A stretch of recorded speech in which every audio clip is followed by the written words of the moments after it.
Assalamualaikum warahmatullahi wabarakatuh. Perkenalkan, nama saya Adelia dari Prodi Hubungan Internasional. Nah, di sini saya akan mereview jurnal, yaitu peran media sosial di era globalisasi pada remaja di Surakarta. Suatu kajian teoritis dan praktis terhadap remaja dalam perspektif perubahan sosial. Penulis Anissa Fitrah Nuriska. Yang pertama itu pendahuluan. Perkembangan zaman sangat pesat dalam menciptakan teknologi yang canggih. Dengan teknologi yang canggih seperti smartphone dan jaring sosial menjadi bagian sehari-hari di era globalisasi yang sekarang ini. Karena banyak manfaat yang diperoleh jika menggunakan internet yang cerdas dan cermat. Penggunaan internet sangat bervariasi di Indonesia, yaitu mencerminkan perbedaan penjangkauan. Perkembangan zaman yang pesat membuat orang berlomba-lomba untuk menciptakan teknologi yang canggih sebagai bagian dari modernitas serta telah mempengaruhi berbagai aspek kehidupan. Aryani dan Nur Cahyo 2018. Globalisasi memaksa seluruh masyarakat untuk terbuka dengan adanya pengaruh luar terhadap berbagai aspek di kehidupan sehari-hari. Internet merupakan salah satu perkembangan globalisasi yang sangat besar pengaruhnya bagi kehidupan kita sehari-hari. Nah, dari internet ini orang-orang bisa menggunakan media sosial. Nah, dan di media sosial ini kita bisa terkoneksi atau satu sama lain dimanapun dan kapanpun kita berada. Media sosial mempunyai pengaruh yang besar terhadap remaja. Pengaruh yang didapatkan bisa pengaruh dalam hal positif maupun negatif, tergantung bagaimana kita sendiri dalam menggunakan media sosial tersebut. Dalam menggunakan media sosial, kita harus mengetahui batas-batasan dalam menggunakan media sosial ini, karena media sosial ini sendiri dipakai di semua kalangan, dari yang kecil sampai orang tua. Nah, kita harus memfilter kata-kata, perilaku, tindakan kita yang akan kita lakukan di media sosial. Selanjutnya, tujuan penelitian. Tujuan penelitian ini untuk mengetahui bagaimana peran media sosial di era globalisasi terhadap perubahan sosial yang terjadi, khususnya pada remaja yang ada di kota Surakarta. Selanjutnya, metodologi penelitian. Metodologi yang digunakan dalam penelitian ini menggunakan metodologi pendekatan kualitatif deskriptif, di mana sumber data yang diperoleh melalui sumber tertulis serta foto. Teknik pengumpulan data yang digunakan dalam penelitian ini adalah wawancara, observasi, dan dokumentasi. Subjek dalam penelitian ini adalah beberapa remaja yang ada di Surakarta yang dianggap memenuhi kriteria sebagai informan. Penelitian ini dilaksanakan kurang lebih pada bulan Oktober 2016 sampai dengan selesai, terhitung sejak pemilihan judul dan pelaksanaan penelitian sampai pada penyusunan laporan penelitian sebagai hasil dari penelitian ini. Teknik pemilihan informan yang digunakan adalah teknik purposive sampling, teknik validitas data menggunakan teknik triangulasi sumber, dan teknik analisis data menggunakan model analisis interaktif yang terdiri dari pengumpulan data, reduksi data, penyajian data, dan penarikan kesimpulan. Nah, yang selanjutnya analisa dan pembahasan. Menurut pendapat Sukanto 2009, perubahan sosial adalah sebagai suatu variasi dari cara-cara hidup yang telah diterima baik.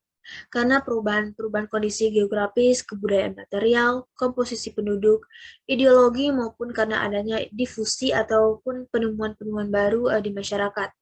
Hampir semua orang mempunyai media sosial, karena akses di media sosial yang mudah dan hanya perlu menggunakan smartphone saja, kita sudah bisa mengetahui apa yang terjadi di dunia ini dengan mengakses berita melalui media sosial. Akibat adanya media sosial ini secara langsung memunculkan perubahan di masyarakat, perubahan gaya hidup mereka, dan perubahan-perubahan lainnya. Perubahan globalisasi tersebut telah banyak membuat anak muda kehilangan kepribadian diri sebagai bangsa Indonesia. Globalisasi tersebut seperti bumerang, apabila pelempar tidak bisa menangkap bumerang yang dilemparkan dengan baik, maka akan melukai diri sendiri.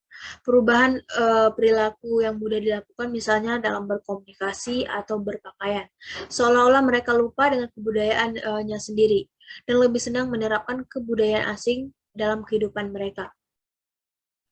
Perubahan sosial terjadi pada penemuan-penemuan baru di dalam masyarakat yang dimana salah satunya merupakan teknologi yang semakin berkembang sehingga menciptakan adanya media sosial di kehidupan masyarakat, khususnya untuk remaja.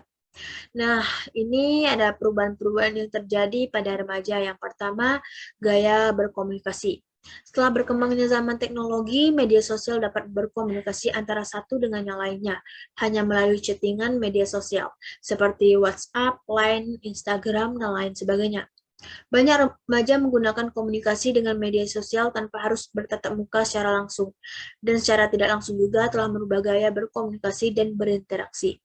Yang kedua itu perubahan bahasa. Seringkali kita temui di lingkungan kita dalam pengungkapan bahasa Indonesia yang sangat menyimpang dengan bahasa yang sebenarnya. Hal tersebut sangat susah untuk mengembalikan ke bentuk yang sebenarnya karena sudah melekat atau mendarah daging bagi seseorang. Karena seseorang remaja ingin kelihatan pintar dan gaul, timbul bahasa asing dengan kalimat-kalimat yang diucapkannya dalam kehidupan sehari-hari. Bukan kalimat yang tidak bagus saja yang sering kita dengar, melainkan seperti sorry, thank you, dan lain-lain. Nah, ini sangat mempengaruhi gaya bahasa remaja dengan berbahasa yang baik. Kadang untuk menggunakan bahasa asing ada benarnya juga untuk melatih bahasa asing atau bahasa Inggris. Selain itu juga media sosial ini menciptakan bahasa-bahasa yang disebut alay, misalnya semangat menjadi cemungut dan sebagainya. Nah, tanpa didasari hal tersebut akibat oleh pengaruh perubahan media sosial di era sekarang ini. Yang ketiga itu pola interaksi. Di zaman sekarang ini remaja mengaku dapat menggunakan media sosial untuk membuka wawasan, memperluas pertemanan tanpa bertatap muka secara langsung, dan mereka dapat berteman dengan siapa saja, dari mana saja, dan dapat menemui teman-teman baru di media sosialnya. Namun perlu diwaspadai bahwa zaman sekarang banyak yang terjadi kejahatan di dunia maya. Dan banyak juga yang menjadi korban pembunuhan akibat mengenal orang lain di media sosial yang tanpa kita ketahui asal-usulnya. Nah, tentunya kita harus lebih waspada lagi dan jangan mudah percaya dengan orang yang tidak kita kenal asal-usulnya di media sosial. Yang keempat itu gaya fashion. Di sekarang ini ada beberapa mereka dengan gaya rambut mereka dicat beraneka warna mengikuti tren kebudayaan barat yang mayoritas orang-orangnya adalah berambut pirang dan bahkan dengan berpenampilan minim di depan umum mengikuti style dari kebudayaan barat. Banyak digandrungi para remaja sekarang ini dan mengikuti gaya idola mereka dari Korea misalnya. Tidak banyak para remaja yang mau melestarikan kebudayaan bangsa dengan mengenakan pakaian yang sopan sesuai dengan kepribadian sendiri. Bahkan banyak yang remaja yang malu memakai pakaian khas Indonesia, yaitu batik. Ada juga yang mengatakan bahwa memakai baju batik dianggap tidak modis, padahal batik adalah ciri khas Indonesia. Selanjutnya, kekuatan hasil penelitian. Kekuatan penelitian ini yaitu bisa menggambarkan, menerangkan, menjawab, serta menjelaskan lebih rinci permasalahan yang akan diteliti dengan mempelajari semaksimal mungkin seorang individu, suatu kelompok, atau suatu kejadian. Karena jenis penelitian deskriptif kualitatif ini juga kerap digunakan untuk menganalisis kejadian maupun fenomena sosial. Jadi sesuai dengan apa yang diteliti pada materi ini. Penelitian ini juga menunjukkan bahwa adanya perubahan dalam pola interaksi yang mencakup komunikasi terhadap remaja. Maksudnya di sini remaja sekarang tidak seutuhnya paham dengan penggunaan bahasa dan perubahan pada cara berpakaian atau lebih mengikuti budaya barat. Selanjutnya, kelemahan hasil penelitian. Kelemahan pada penelitian ini yaitu lebih banyak menggunakan subjektif para narasumber, yang nantinya pasti akan berisiko mengurangi objektivitas hasil penelitian. Sebab karakter peneliti ini kan berbeda-beda, dan itu akan mempengaruhi hasil penelitian.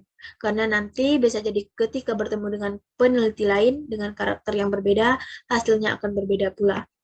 Yang terakhir yaitu penutup. Nah, kesimpulannya yaitu globalisasi merupakan hal tidak bisa dihindari oleh masyarakat saat ini.